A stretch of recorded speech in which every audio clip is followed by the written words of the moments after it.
Thomas and Friends, really useful stories. Nothing to be afraid of. A story about being scared of the dark.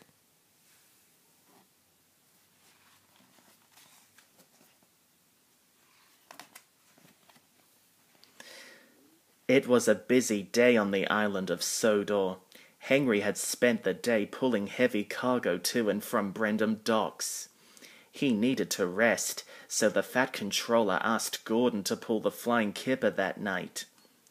The Kipper is filled with fresh fish that must get to the mainland before it spoils, the Fat Controller explained, and I'll need you, Gordon, to get it there. Yes, of course, sir, Gordon replied, but he was not very happy about this job. I had a busy day too, he moaned, and now I have to do Henry's nighttime run. It just doesn't seem fair if you ask me. But the real reason that Gordon didn't want to pull the Flying Kipper that night was because he was scared of the dark. Imagine a big, fast, splendid engine being afraid of anything, let alone the dark. Gordon was embarrassed that he was scared. Gordon imagined all sorts of scary things at night. There could be creepy creatures lurking everywhere just waiting to frighten him. Even noises that never bothered him in the daylight scared him, because when the sun went down everything was different. An engine always had to watch his wheels in the dark. After the Fat Controller left Tidmouth Sheds, Thomas turned to Gordon. Gordon, he said, shouldn't you go and get the Flying Kipper? It's getting late, you know. Gordon rolled his eyes at Thomas. Yes, I'm going, he grumbled. Then the big engine pumped his pistons and puffed off to collect the Flying Kipper. He had not gotten very far when two spooky yellow eyes blinked at him from beside the tracks. Fizzling fireboxes, said Gordon nervously. Steady now. You are a fast and powerful engine. There's nothing to be afraid of. But as he chuffed along, Gordon passed a bellowy white shape blowing out of the station house window. Nothing to be afraid of, except for ghosts, he yelled. Gordon started to hum a little tune to stay calm. It was working until he passed by Farmer McCall's barn. For there on the side of the building was a giant winged monster whooshing, wheeshing and flapping furiously. Bubbling boilers, cried Gordon. I've had enough.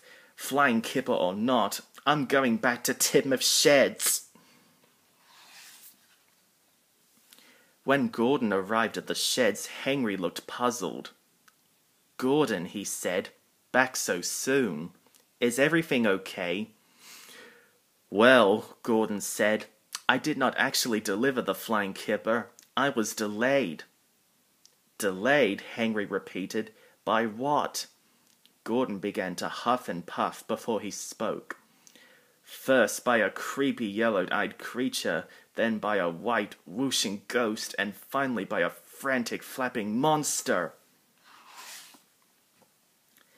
Thomas woke up just in time to hear Gordon talking.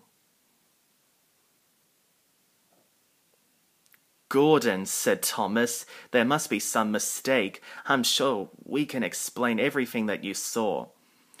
No, Thomas, Gordon replied. I'm telling you that there were frightening creatures all along the tracks tonight. Suddenly, an idea flew into Thomas's funnel. Come with me, Gordon, he said. We'll go get the Flying Kipper together.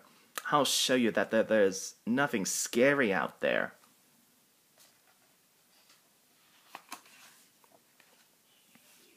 As the two engines chuffed along, they passed the blinking yellow eyes on the side of the tracks. Thomas shined his lamp at the creature. You see, Gordon, he said, it's only a fox. Next, the engines passed the station house looking for Gordon's ghost. Again, Thomas shined his lamp at the window. Bust my buffers, cried Gordon. Why, it's just the curtains. The big engine felt silly for feeling scared.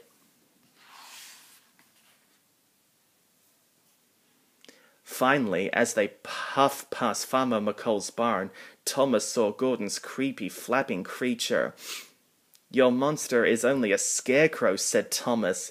The shadows on the side of the barn made it seem really big in the moonlight. Gordon looked over at his friend. "I feel so much better, Thomas. Thank you." "You know, Gordon," said Thomas, "you can always tell a friend if you're feeling scared." "You're right, Thomas," Gordon said. "I was afraid to pull the flying Kipper in the dark, but I know that I can do it now. I just needed a little help." When Gordon returned to Tidmouth Sheds, the other engines told him how brave he was. Percy even shared a story about when he was afraid of the dark. "Once I had to pull the mail train at night to make a special delivery," said Percy. "Suddenly, I came across a giant bear on the tracks and I was really scared. I didn't know what to do until Henry came along. We blew our whistles really loudly to wake up the bear. And when I turned my lamp on it," said Henry, "we saw that Percy's bear was just really a big pile of old logs. Whew!" The engine started to laugh.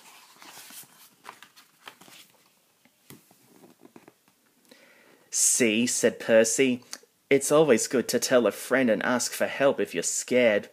"And you should keep your lamp on at night," said Thomas. "That way you can see what's really out there." "Sometimes I even keep my lamp on when I'm back in my shed," said Henry. At last Gordon closed his eyes and settled in for the night. He was drifting off to sleep when he suddenly heard a loud creaking sound. "Probably just crickets," he said nervously. "But I think I'll keep my lamp on just in case." In no time at all, the big brave engine was fast asleep.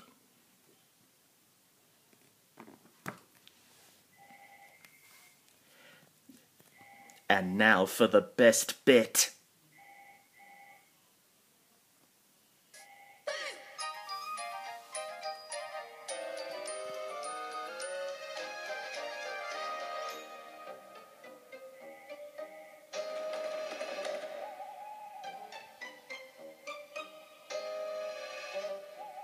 What's that moving in the corner?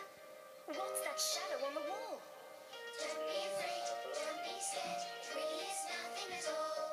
But I saw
your imagination. Look, it's just the wise old owl. Choo choo, don't be afraid of the dark. It's easily explained to see why things go bump in the night. Choo choo.